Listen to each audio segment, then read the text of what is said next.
Iran ने निकाला परमाणु हथियार, इजरायली में मची हड़कंप। वह तारीख जब सारे यहूदी इजराइल में मातम मनाते हैं। अपने दो महत्वपूर्ण मंदिरों के टूट जाने का, जूस और टेम्पल्स के टूट जाने का, उस दिन हमले की प्लानिंग चल रहा है बेहद बड़ा, जिसमें ईरान भी शामिल होगा और हिजबुल्लाह के लड़ाके भी शामिल होंगे। इस बात को कंफर्म कर दिया गया है ईरान की तरफ से। ध्यान से सुनिए दोस्तों, ईरान की संसद में अहमद हुसैन ने, एक महत्वपूर्ण लीडर हैं, उन्होंने एक ऐसा बयान दे दिया है जिससे ईरान के खतरनाक इरादे इजराइल के खिलाफ खुलते नजर आ रहे हैं। अमेरिका अब तक ये कहता आया था कि भाई ईरान जो है उसके पास में जरूरत से ज्यादा वेपन ग्रेड यूरेनियम मौजूद है, जिससे वो न्यूक्लियर बम बना सकता है। 90% के करीब पहुंच चुका है।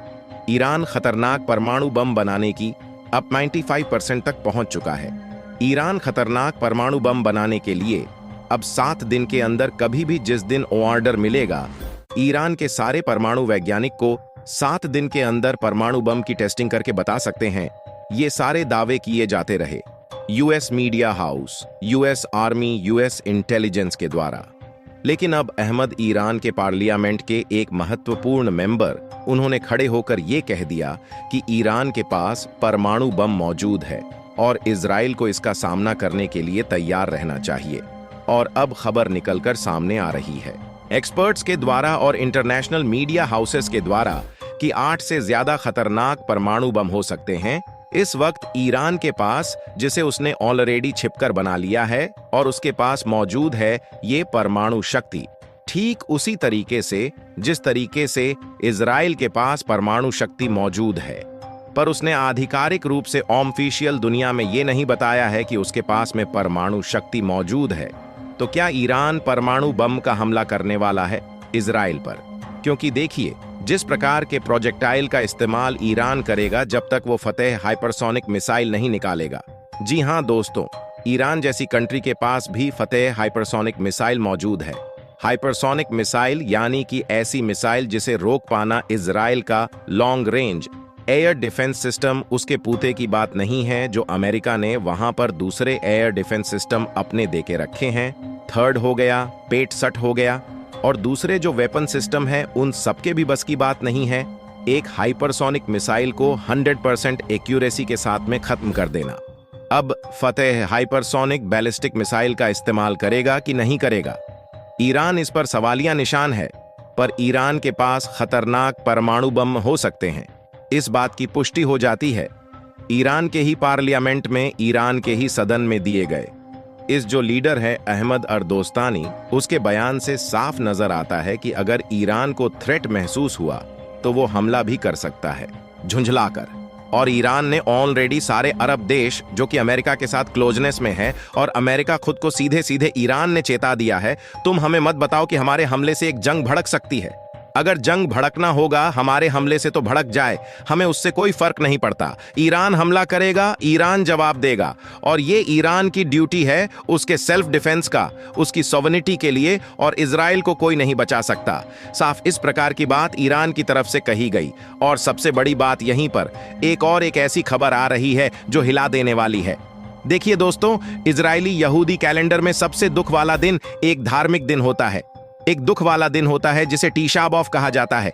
इस दिन शाम ढलते ही, जो इस बार 12 अगस्त 13 अगस्त को आने वाला है, शाम ढलते ही जो लोग हैं वो टीशा बॉफ शुरू हो जाता है। लोग मातम मनाने के लिए चले जाते हैं और 24 घंटे के बाद जब दूसरे दिन नाइट फॉल होता है तब ये मातम खत्म होता है। उनका उस दौरान उनके अलग अलग अनुष्ठान होते हैं, अलग अलग प्रक्रिया रीति रिवाज होता है जो यहूदी लोग करते हैं, ज्यूस करते हैं, वो उन्हें संपन्न करते हैं। अब खबर निकलकर सामने आ रही है कि ईरान और हिजबुल्लाह साइकोलॉजिकल वॉरफेयर के तहत एक डीप टेरर इन्फ्लेक्ट करने के लिए उनके मेंटालिटीज पर, जो जूस की मानसिकता में जो डर पुराना बैठा, उसको वापस से जागृत करने के लिए इस दिन बड़ा हमला करने वाला है। टीशाब एक बड़ा धार्मिक अनुष्ठान होता है, पूरे इजराइल में उस दिन हमला करने वाले हैं ईरान और हिजबुल्लाह। ये खबरें निकलकर सामने आ रही हैं। अब सोचिए दोस्तों, ऐसा हमला करने से कितना बड़ा असर पड़ सकता है, और इजराइल भी आग बबूला होकर के बड़ी रिटायर्ड ट्री एक्टिविटी कर सकता है ईरान के खिलाफ। देखिए, तिशाबाव जो त्योहार मनाया जाता है उसे त्योहार ना कह करके एक मातम का दिन कहे तो गलत नहीं होगा। उसमें इजराइल के लोगों के दो महत्वपूर्ण जो मंदिर थे वो तोड़ दिए गए थे, खत्म कर दिए गए थे, उसको लेकर के वो मातम मनाते हैं। ऐसी स्थिति में उन पर अगर आक्रमण हो जाए तो सोचिए किस प्रकार की स्थिति हो जाएगी। और इजराइल को अपने ही लोगों को ये कहना पड़ेगा कि आप सब लोग एक साथ मिलकर इस त्योहार को मनाने के लिए न आए, आपको जो करना है अपने घरों के अंदर ही करें। तो इसे सोचिए वहां की जनता में कितनी ज्यादा आक्रोश भर जाएगा। नेतन्याहू की सरकार से तो कुल मिलाकर ईरान ने साइकोलॉजिकल वॉरफेयर का ट्रिगर यहां दबा दिया है। दो खतरनाक चीजें, एक तो न्यूक्लियर अटैक और दूसरा attack on Tisha B'Av of Jews day on of disaster. ये दो खबरें निकलकर सामने आ रही हैं। उसी बीच क्योंकि न्यूक्लियर कैपेबिलिटी मौजूद है ईरान के पास, इसको देखते हुए अमेरिका ने बड़े लेवल पर डिप्लॉयड शुरू कर दिया है इजराइल को सेफगार्ड करने के लिए। ईरान की तरफ से ये खबर ये भी निकल कर आ रही है कि ईरान मल्टी लेयर्ड अटैक कर सकता है, कई अलग अलग अटैक कर सकता है। पहला वेव ऑफ अटैक हुआ, फिर शांति, फिर दूसरा वेव अटैक हुआ, फिर शांति, फिर तीसरा वेव अटैक हुआ। तो मल्टीपल लेयर्ड अटैक कर सकता है। ईरान अंदर तक नुकसान पहुंचाने के लिए इजराइल को यह खबर निकलकर सामने आ रही है। इवन यह भी खबर निकलकर सामने आ रही है कि जो ईरानियन बड़े लीडर्स हैं वो तो इजराइल के साथ साथ अमेरिकी बेसेस पर हमला करने की भी धमकी दे रहे हैं। तो सिचुएशन पूरे मिडिल ईस्ट की जबरदस्त भयानक हो चुकी है और इसी के चलते इस तनाव को देखते हुए अमेरिका ने मिडिल ईस्ट के अंदर अपनी तैनाती को बढ़ा दिया है। अमेरिका ने अपने 4000 सोल्जर्स को मिडिल ईस्ट में तैनात कर दिया। US Abraham Lincoln aircraft barrier इसे मिडिल ईस्ट में लगा दिया गया है। नेवल क्रूजर्स और डिस्ट्रॉयर्स, युद्धपोत जो हैं नेवी के, यूएसए के, उन सबको लगा दिया गया है जो कि बैलिस्टिक मिसाइल को इंटरसेप्ट करने की काबिलियत रखते हैं। ये सब कुछ मिडिल ईस्ट में तैनात हो गए हैं। 2 B-52 बॉम्बर्स ये जो है कतर में लगा दिए गए हैं और ये स्ट्रेटेजिक बॉम्बर फोर्स है। मतलब ये चाहे तो एक साथ अंदर घुसकर किसी देश में हवाई तबाही ला सकती है। इसे कतर में लगा दिया गया, कतर से तुरंत इसे बुला लिया जाएगा इन केस जरूरत पड़ती है। तो इसके अलावा बीव लांसर बॉम्बर, इसे मिडिल ईस्ट में जो है तैनाती कर दिया गया। फिर F-22 फाइटर जेट्स, इन्हें भी एयर सुपर टीम कर दिया अमेरिका ने। Amphibious assault group 5000 marine commandos, इन्हें मेडिटेरेनियन इलाका, भूमध्य सागर के इलाके में वहां पर जो है तैनात कर दिया गया है।